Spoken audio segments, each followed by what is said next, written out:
Tonight, I will be reading from the book titled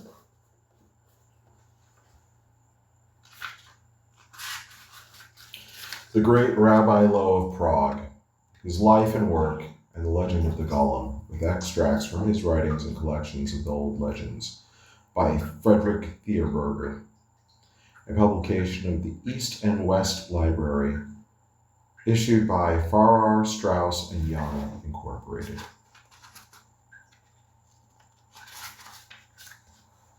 All rights reserved by this company. Horowitz Publishing Company, London, Southwest 7. Published in the East and West Library, 1955. Made in Great Britain. Printed by Western Printing Services in Bristol. Contents. Introduction. 2. The reality and the secret of his life. 3. Loew's idea of man and universe. 4. The legend. Extracts from works of his great Rabbi Loew. A collection of legends, chronology, and bibliography. A total of 177 pages. Introduction. During the 16th century, all the intellectual currents of the time met in Prague, in the heart of Europe, amongst the non-Jewish population of Bohemia and Moravia. There were many denominations: the Bohemian Brethren, the successors of the Hussites, and the Utraquists, closely connected with them, received many new adherents from the Lutherans. Of the 3 million inhabitants of Bohemia, only 10% were Catholics, but they were strongly supported by the Habsburg Emperor, especially in the second half of the century, when the counter-reformations and the systemic educational work of the Jesuits had secured a dominating influence in the administration and in the university. The sovereigns at the time were much dependent on support of the aristocracy, who had to sanction the yearly budget and provide for covering it. These conditions favored the Jews, who played the role of voluntary or involuntary lenders. They lived in comparative political freedom in their cramped, walled-in ghetto and were directly subject to the royal chamber. It is true that they were compelled to wear yellow badges and a few articles left to them to trade in, that pogroms were instigated and expulsion orders issued, but the worst could always be averted by playing on the threat of Turkish aggression and by religious wars amongst the Christians. Also, there were certain humanitarian attitude among the sovereigns. Ferdinand I, the little pale prince with a Spanish education, to whom his powerful brother Charles V transferred the Austrian territories in 1526, inherited also Hungary and Bohemia. In his youth, Ferdinand had been in contact with Erasmus of Rotterdam, whose influence again and again made itself felt as a check on his fanaticism. On his intercession, Ferdinand repeatedly withdrew expulsion orders against the Jews and allowed a certain amount of freedom to the Christian sects. This humanitarianism was even more pronounced in Ferdinand's eldest son and successor, Maximilian I, who came upon the throne in 1564. The Bohemian aristocracy, which was composed mostly of non-Catholics, felt itself under the new liberal king to be recapturing its former power. For the Jews, this meant an alleviation of their position in face of the counter-reformatory attack issuing from Vienna. In 1567, an imperial edict was issued concealing the former expulsion orders, and in 1571, the emperor and his wife paid a visit on foot to the Jewish quarter of Prague. In commemoration of the unusual event, on the spot where the guests were welcomed by the rabbi and heads of the community under a canopy, there was a subsequently erected the Klaus Synagogue, which became the college of the great Rabbi Loew. Towards the end of the year 1567, Maximilian died, and his son Rudolph II signed in his stead, and he was one of the strangest of sovereigns, a bachelor, very reserved, suspicious, avoiding intimate interactions with friends and officials. From early youth, he was subject to melancholy, but towards the end of his life, very consciousness of his solitude invested him with a certain tragic grandeur. In those days of the Turkish War and religious confusions, the reign of Europe should have been in strong and safe hands, but Rudolf was taken up with matters of the mind. He was rich in knowledge, a linguist, and a lover of the arts and sciences. He called to his court painters of repute, such as Hufnagel and John Bruegel, and an etcher known as Sadler. For the Swedish astronomer Tycho Brahe,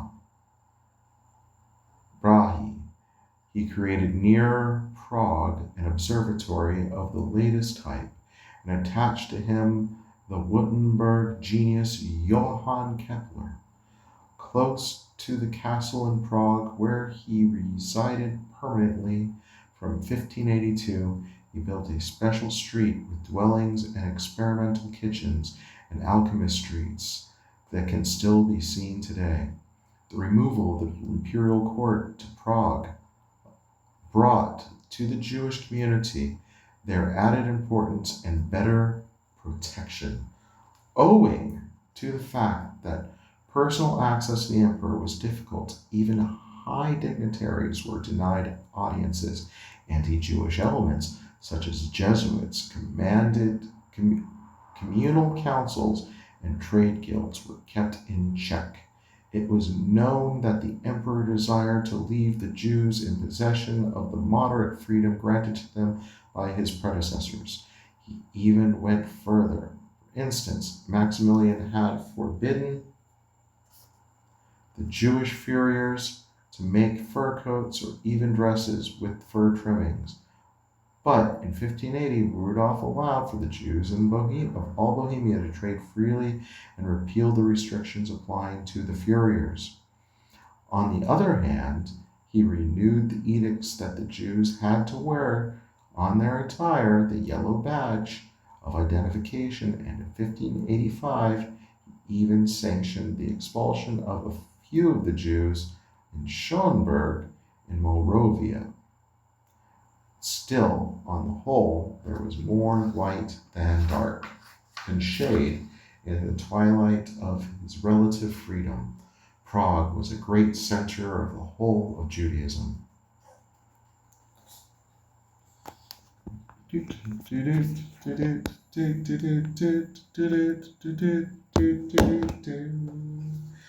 Intercourse between the Jews and the various countries at the time much closer than it came to since the 19th century.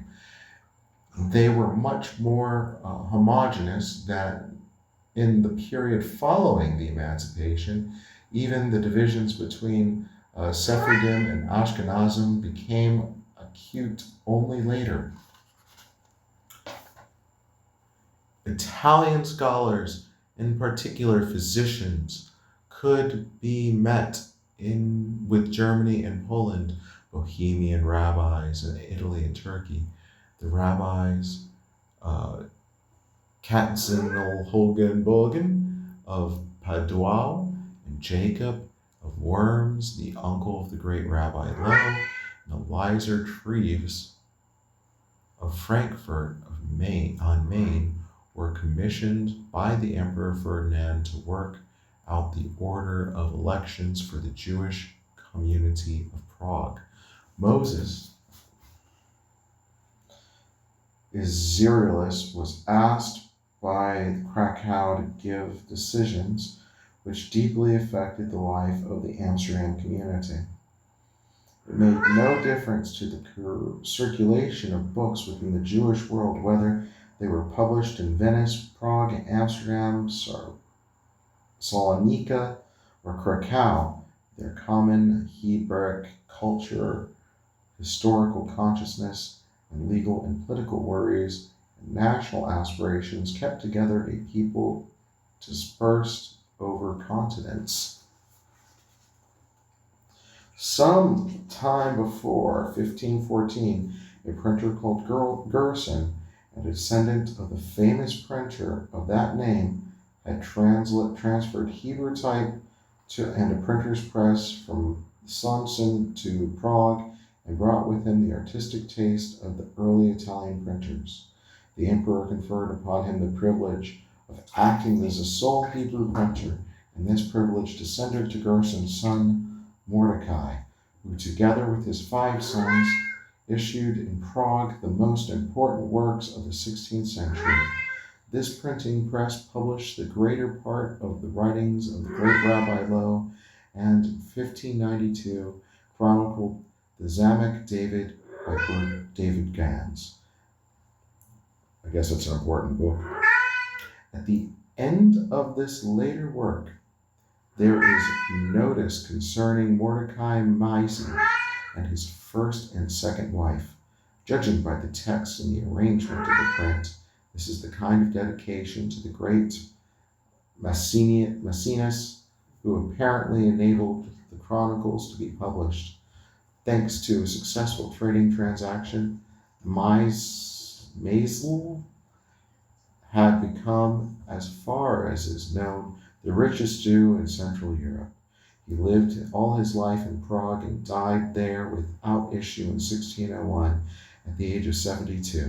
In the official document, he is praised for his faithful and fruitful services to the emperor and to the supreme governing body. And for many years, he was president of the Jewish community of Prague. As his own expense, he erected these several synagogues, a hospital, and an almshouse, and carried out the paving of the main streets. It's also known that he donated to the communities of the Posens, Jerusalem, and Krakow a sum of 10,000 guilders each.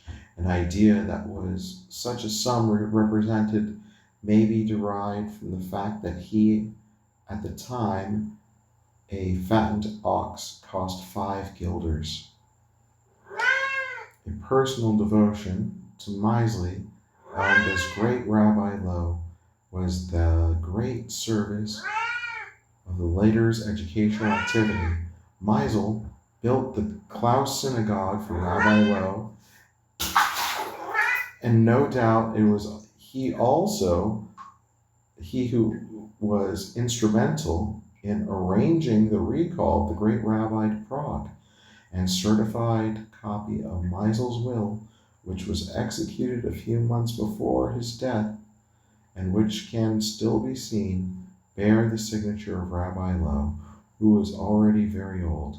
Possibly the rabbi had some influence on the distribution of the logistics. It is related to Maisel's wife reproached her husband for having requested Rabbi Loew to distribute such large amounts of money amongst the poor. The pupilistic method, a study which had been founded in Prague by Jacob Pollock, continued to flourish. They're still far into the second half of the 16th century, At the same time, however, there was no lack of interest in modern non-Jewish branches of study. David Gans was also a typical example of such interests. The new ideas, knowledge, and outlook that arose with the time had to be brought into line with the inherited traditions and beliefs. And in Spain in the 13th century, so now Jews either went their way of Maimonides, who resolved religious difficulties into philosophical abstractions, or the way of the Zohar, i.e., the Kabbalistic explanation of the traditional conceptualizations. I know, my kitty. Yes, Daddy will finish reading his introduction, then play with you. Maimonides with abstractions in the way of the Zohar, i.e., the Kabbalistic explanations of traditional conceptions and texts. And the print of books was so great to help to both movements. 1551, the first printed editions of Maimonides' philosophical work appeared in Venice, and in 1558 the Zohar was printed in Mantua. And the appearance of these works increased the tensions between the philosophical enlightenments and the Kabbalistic mystics. And Rabbi Aaron, chief rabbi of Prague in 1550, and later of Posen, openly attacked Maimonides' attempt to rationalize the statements of the Bible, still seeing that Maimonides was an unimpeachable authority on questions of religious law. One could not stop the young people from being interested in his philosophies of religion. An open quarrel broke out in Prague between these young people and the adherents of Rabbi Aaron, who had later son-in-law Joseph Ashkenazi. Joseph had finally to withdraw to devote himself more and more to mysticism. He accepted the post of rabbi of Verona, and in 1579 immigrated to Safed in the north part of Herzl, Israel, and focused on the new Kabbalistic movement, which regarded Isaac Luria as its potential spiritual leader. Luria regularly spent part of Friday evenings with Joseph, reading from the Mishnah. Joseph was reputed to be the greatest scholar of the Mishnah, and which he expounded in a peculiar ancient sing-song. He was so far affected by the humanistic tendencies of the time so as to seek and establish the precise text of the Mishnah. His contemporaries called him the Divine Tana, the name by which the authorities of the Mishnah were known.